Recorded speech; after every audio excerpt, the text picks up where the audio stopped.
নন্দীগ্রামে বিজেপি ছেড়ে তৃণমূল কংগ্রেসে যোগদানকে ঘিরে শুরু হয়েছে রাজনৈতিক তরজা। প্রধানমন্ত্রীর বঙ্গ সফরের পর নন্দীগ্রামে বিজেপির ভাঙন, যদিও এই ভাঙনকে স্বীকার করতে চায়নি স্থানীয় বিজেপি নেতৃত্ব। এক বছরও বাকি নেই বিধানসভা নির্বাচন হতে, তার আগে নন্দীগ্রামে মাটি শক্তিশালী করছে তৃণমূল কংগ্রেস। শনিবার বিরুলিয়া গ্রাম পঞ্চায়েত 30 জন বিজেপি কর্মী ও বুথ স্তরের নেতৃত্ব তৃণমূল কংগ্রেসে যোগদান করলেন। যোগদানকারীদের হাতে দলীয় পতাকা তুলে দিয়ে আলী আজগর জলের স্বাগত জানান। সকালে বিরুলিয়া গ্রাম পঞ্চায়েতের মহেশ্বর বাজারে 21শে জুলাইয়ের প্রস্তুতি সভাতে বিজেপি কর্মীরা যোগদান করলেন তৃণমূল কংগ্রেসে। যোগদানকারীরা কি জানিয়েছেন এই বিষয়ে আমরা শুনে নেব। আজকের বিরোধী দলনেতা, রাজ্যের বিরোধী দলনেতার বিধানসভা ক্ষেত্র থেকে বিজেপি ছেড়ে তৃণমূল কংগ্রেসে যোগদান করছে। সেই সময়ের প্রাক্কালে প্রধানমন্ত্রী নরেন্দ্র মোদী দুর্গাপুরে এসে এই বাংলাতে পরিবর্তন যাত্রার সূচনা করছেন, সেখানে সওয়াল করছেন বিরোধী দলনেতা। পরিবর্তন দেখুন, নন্দীগ্রাম থেকে অলরেডি শুরু হয়ে গেছে। যারা বিজেপিতে ছিল সব তৃণমূলে চলে আসছে, এটাই হচ্ছে পরিবর্তন। 2026-এর আগে পুরো মাঠ ফাঁকা হয়ে যাবে, কেউ বিজেপি ফ্ল্যাগ ধরার লোক থাকবে, নিশ্চিত থাকুন।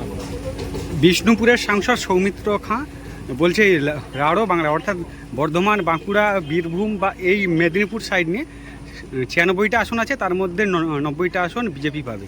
কি বলবেন? গদ্দার অধিকারও এর আগে বলেছিল এই পূর্ব মেদিনীপুর, পশ্চিম মেদিনীপুর, ঝাড়গ্রামের এরা বহু আসন পাবে বলেছিল, কি পেয়েছে।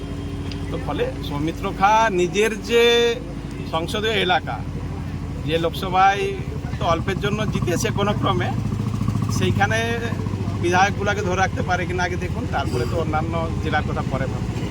নিশ্চিত থাকুন, পুলিশ সাথ হয়ে যাবে। দক্ষিণবঙ্গে একটা সিট বিজেপি হবে।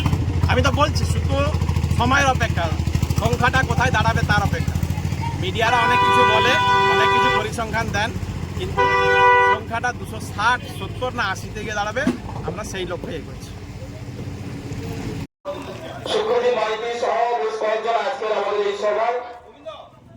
দলের পতাকা ধরে তৃণমূল কংগ্রেসের প্রতি আস্থা রেখে, মমতা বন্দ্যোপাধ্যায়ের প্রতি আস্থা রেখে দলে যোগদান করছেন।